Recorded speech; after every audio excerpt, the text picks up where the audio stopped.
ప్రస్తుతం మనతో పాటు శ్రీ శుభంకరి సేవా సమితి వ్యవస్థాపకులు స్మార్తనహరి బ్రహ్మశ్రీ దుగ్గిరాల యాజ్ఞవల్క్య దిలీప్ శర్మ గారు మనతో ఉన్నారు. గురువు గారితో మాట్లాడేద్దాం. నమస్కారం. నమస్కారం గురుగారు, ఫిబ్రవరి మాసం విశేషంగా సింహరాశి వాళ్ళకి ఈ నెల ప్రత్యేకంగా ఎటువంటి పరిస్థితులు ఏర్పడబోతున్నాయి, ఎటువంటి జాగ్రత్తలు తీసుకోవాలి సింహరాశి వాళ్ళు? 2026 ఫిబ్రవరిలో సింహరాశి వారికి గోచారము రీత్యా ఉద్యోగస్తులకి, ముఖ్యంగా వ్యాపారస్తులకి కూడా సామాన్యంగా ఉంటుంది. వాళ్ళ యొక్క నిత్య విధి ఏ విధంగా అయితే ఉందో అదే విధంగా కొనసాగటం అనేటువంటి దాన్ని మనం అబ్జర్వ్ చేయొచ్చు.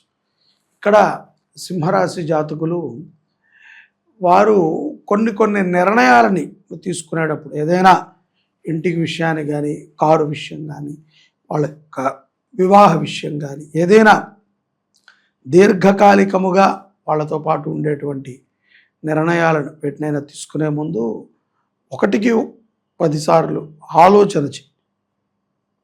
ఆలోచన లేకుండా, విచక్షణ లేకుండా, కంగారు పాటుతో కనుక వీళ్ళు నిర్ణయాలను తీసుకుంటే ఇది కొంచెం నష్టాన్ని చూపించేటువంటి సందర్భంగా మనం చెప్పుకోవచ్చు. ఎందుకు ఈ పరిస్థితి కలుగుతుంది అంటే, తొందరపాటులో నష్టాన్ని చూస్తారు. ఏదైనా కొనడం కానీ, ఏదైనా ఇప్పుడు ఇవాళ రేపట్లో ప్రతి దానికి డబ్బు, మనం ఇది డబ్బు లేకుండా జరుగుతుంది అని మనం ఒకటి ఏదైనా చెప్పటం అంటే అదేమిట్రా అంటే ఎదుట వాడి మీద ఎక్కసం, బాధ, అంటే వాడిని చూసి ఏడ్చేది మాత్రమే డబ్బు లేకుండా జరుగుతుంది. వాడిని పొగడాలన్నా డబ్బు ఇవ్వాల్సిందే, వాడిని తిట్టడానికి అయితే డబ్బు ఇవ్వక్కర్లా. పని కట్టుకుని మరీ, పని మానుకుని మరీ అంటే తిడతారు. కాబట్టి డబ్బే సర్వం. కాబట్టి ధనాన్ని జాగ్రత్తగా కాపాడుకోవాలి సింహరాశి వారు. అట్లాగే ఇంట్లో ఉన్నటువంటి పెద్దలని చాలా జాగ్రత్తగా చూసుకోండి. ఏదైనా కొంచెం చెడు వార్తలు వినేటువంటి సందర్భాలు ఉంటాయి, కొంత ప్రాణహాని కూడా ఉంటుంది, ఏదో కొంత ఆ దుఃఖభరితమైనటువంటి సందర్భాలు ఈ యొక్క మాసంలో ద్వితీయార్థంలో పంచగ్రహ కూటమి తర్వాత, అమావాస్య తరువాత కొంత వీళ్ళకు ఉంటాయి. పంచగ్రహ కూటమి వీళ్ళకి ప్లస్ అంటారా, మైనస్ అంటారా గురువు? ఒక రకంగా చెప్పాలి అంటే కనుక ప్లస్సే, ఇంకొక రకంగా చెప్పాలంటే మైనస్. కొంతమందికి కొన్ని స్థితుల ప్రకారంగా ప్లస్. ఎందుకంటే ఇంకా పాపం దీర్ఘకాలికంగా అనారోగ్యంతో బాధపడుతున్న వాళ్ళకి సరే, వాళ్ళు అలా చూడటం కంటే ఈశ్వర సన్నిధానానికి చేరుకుంటాం మంచిది. ప్లస్ వాళ్ళు వెళ్ళటము, ఆ ఖర్చు అంతా వీళ్ళ మీద పడటము, ఇలాంటివి ఏదైనా జరిగితే కొంచెం మైనస్. తప్పదు, రెండూ ఉంటాయి. ప్లస్ ఉన్న చోట మైనస్ కూడా ఉంటేనే ప్లస్కి వాల్యూ, లేకపోతే మైనస్కి ఏముంది? ప్లస్కి వాల్యూ కావాలంటే పక్కన మైనస్ ఉండాల్సింది. సో కష్ట సుఖాలు అనేటువంటి సర్వసాధారణం. కానీ ఈ పంచగ్రహ కూటమి ఆర్థికంగా వీళ్ళని నిలదొక్కుతుంది. అలాగే శత్రువులు అధికమవుతారు పంచగ్రహ కూటమి తర్వాత సింహరాశి వారికి.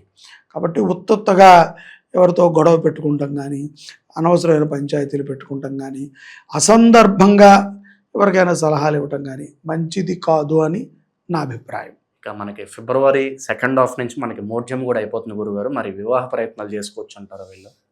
తప్పకుండా సందర్భాలు కలిసి వస్తాయి. కానీ కొంత సింహరాశిలో ఉన్నటువంటి వారికి గోచారం రీత్యా అంతా బాగానే ఉన్నప్పటికీ ఎక్కడో ఏదో ఒక చిన్న లోటుపాటు వల్ల గోచారము కొంత వివాహానికి బాలేదు.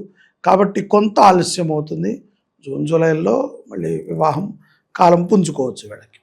విదేశాలు వెళ్ళాలి, అక్కడే స్థిరపడాలి అనే ఆలోచన ఎంతవరకు కరెక్ట్ అంటారు ఈ టైంలో? ప్రయత్నం అయితే చేయాలండి. వీళ్ళు ఎంతో ప్రయత్నం చేస్తే డెఫినెట్లీ తగులుతుంది. కానీ ఎక్కడా కూడా ఏదో 1-2 సార్లు ప్రయత్నం చేసి ఇక మా వల్ల కాదు, చేతకాని వాళ్ళ కూర్చోకూడదు. ఇవాళ ఉన్నటువంటి మిగతా సందర్భాలన్నింటినీ మనం కలుపుకుంటే విదేశాలకు వెళ్ళాలి అనుకున్న మనకు ఒక సంకల్పం ఒకటే సరిపోదు. దానికి తోడు భగవద్ బలం ఉండాలి, అలాగే ఆర్థికమైనటువంటి బలం ఉండాలి. ముఖ్యంగా అక్కడికి వెళ్ళి చాలామంది ఉద్యోగాలు లేక, వ్యవస్థ లేక, పాపం తిండి లేక, తిప్పలు లేక ఏదో కష్టపడుతున్నారు. సో అలాంటి స్థితిలో నీ దేశంలోనే నువ్వు ఉంటూ సంపాదించుకునే మార్గాలు చాలా ఉన్నాయి. ఏదో అయినప్పటికీ కూడా ఒక ఆశ ఉంటుంది కదా, ఎవరికైనా వెళ్ళాలి. ప్రయత్నం అయితే గట్టిగా చేస్తే తప్పనిసరిగా ఫలిస్తుంది. ఏ వృత్తుల్లో ఉన్న వాళ్ళకి ఈ నెల బాగుంటుంది అంటారు గురుగారు ప్రత్యేకంగా? డాక్టర్లకు బాగుంటుంది, బాగా మంచి సంపాదన పొందుతారు సింహరాశి డాక్టర్లు.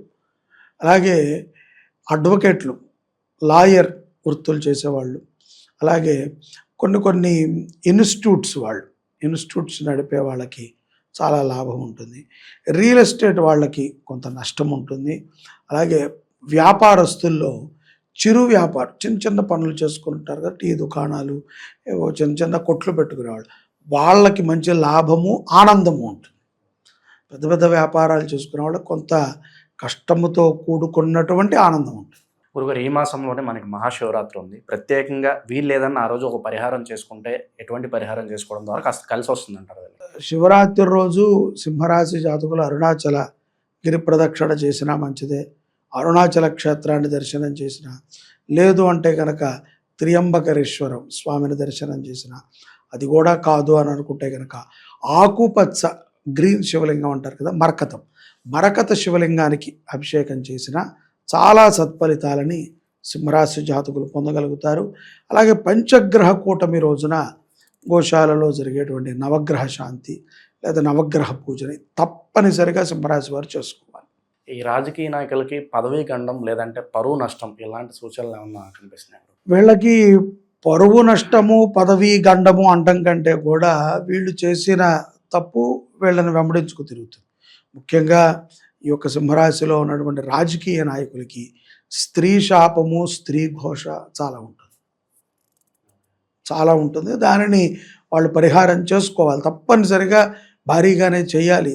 ఎందుకంటే స్త్రీల యొక్క ఘోష సింహరాశిలో ఉన్నటువంటి రాజకీయ నాయకులకి ఇప్పుడు ప్రారంభమవుతుంది, అది ఎప్పుడు అంతమవుతుందో కూడా చెప్పలేము. వీళ్ళ జీవితంలో ప్రస్తుతానికి ఎటువంటి మార్పులు చేసుకోవడం ద్వారా వీళ్ళ లైఫ్ బాగుంటుంది అంటారు ప్రస్తుత కాలం? అదే చెప్తారు, మార్పులు అంటే ఏంటంటే వీళ్ళ విధానం, బుద్ధి మార్చుకోవాలి. బుద్ధి మారటం అనేది చాలా కష్టమైనటువంటి తరుణం. ప్రపంచంలో దేన్నైనా మార్చుకోవచ్చు తప్ప బుద్ధిని మార్చుకోలేం. ఈ బుద్ధిని మార్చుకోవాలి అంటే కనుక ఎక్కువగా మౌనంగా ఉండాలి, ధ్యానం చేయాలి, ముఖ్యంగా ఒక గురువుని విశ్వసించడం మొదలు పెట్టాలి. అది వీళ్ళు చేస్తే సింహరాశి జాతకులకి చాలా బాగుంటుంది. సింహరాశి వారు అలాగ గురువుని ఏదైనా ఒక యతిని కానీ సన్యాసిని కానీ గురువులని విశ్వసించి గురువుల యొక్క అనుగ్రహంతో అడుగడుగున వాళ్ళ యొక్క అనుసంధానంగా వెళ్తూ ఉంటే, ఏదున్నా గురువుతో చర్చించడము, గురువుతో కూర్చుంటము, కాసేపు ఆయనతో మాట్లాడుతూ ఉండటం ద్వారా కొంత మనసుకి ప్రశాంతంగా ఉంటుంది. అలాగే జీవితంలో కూడా ఒడిదుడుకుల నుంచి బయటపడగలుగుతారు. ఓవరాల్గా సింహరాశి వారి పరిస్థితి ఈ మాసం ప్రత్యేకంగా ఏ విధంగా ఉంటుందో మీ మాటలో చాలా బాగా వివరించారు. ధన్యవాదాలు. నమస్కారం.